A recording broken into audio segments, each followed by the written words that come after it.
Marie mentioned the other day that I should talk in an American accent so everyone can understand me. But I was at a fireplace the other night at Joe's house and someone asked me to imitate an American accent, and I did. And everyone laughed, and I laughed, but then I realised that they were laughing at me, not with me. So I'm going to stick to what I know.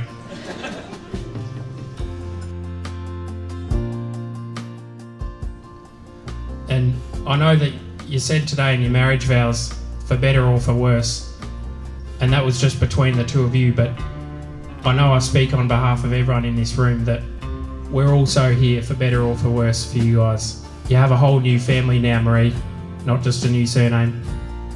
We're all here for you guys in the future, for the highs and lows, and Australia's just a hop, skip and a jump away anyway, so.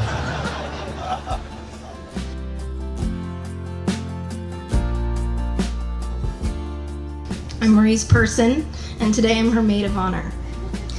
Marie and I first met way back in high school. Way back.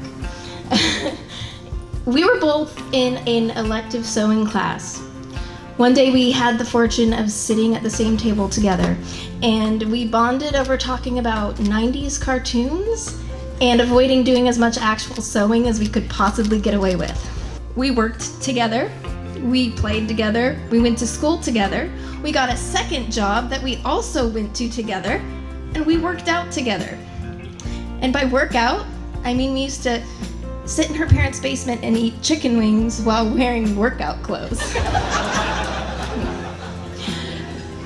As we navigated our way through our 20s, somewhat haphazardly, it became clear to me that Marie was much more than a friend. She was the person that I called when things went pretty bad. She was the person that I called when things went really well. And I knew without a doubt that she was the person, if I had a midnight crisis, she would show up at my door, 2 a.m. actually, with a gallon of ice cream, 2 spoons, and a shoulder to cry on.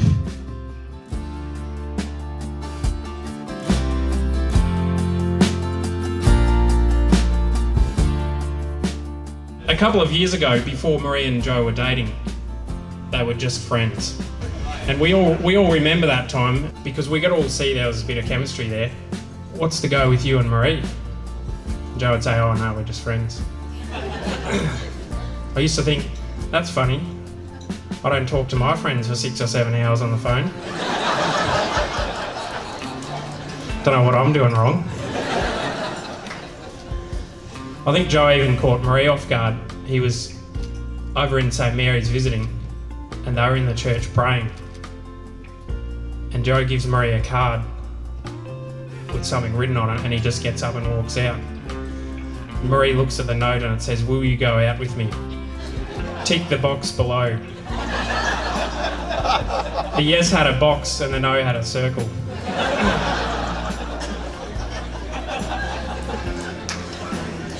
I knew Joe was a goner though when I was talking to a mate outside church back home, and he said he was talking to Joe, and Joe says to him, you know Mick, if you can find one thing wrong with Marie, I'll give you $1 million.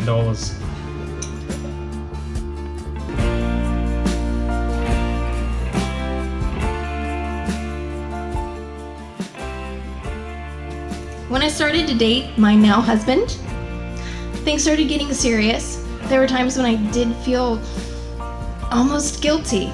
I was moving on with my life. Everything was changing. And I was starting a new chapter that Marie couldn't come along with me and experience by my side for herself. In a way, I was leaving her behind. And it was sad. So I did the only thing I could do. I prayed.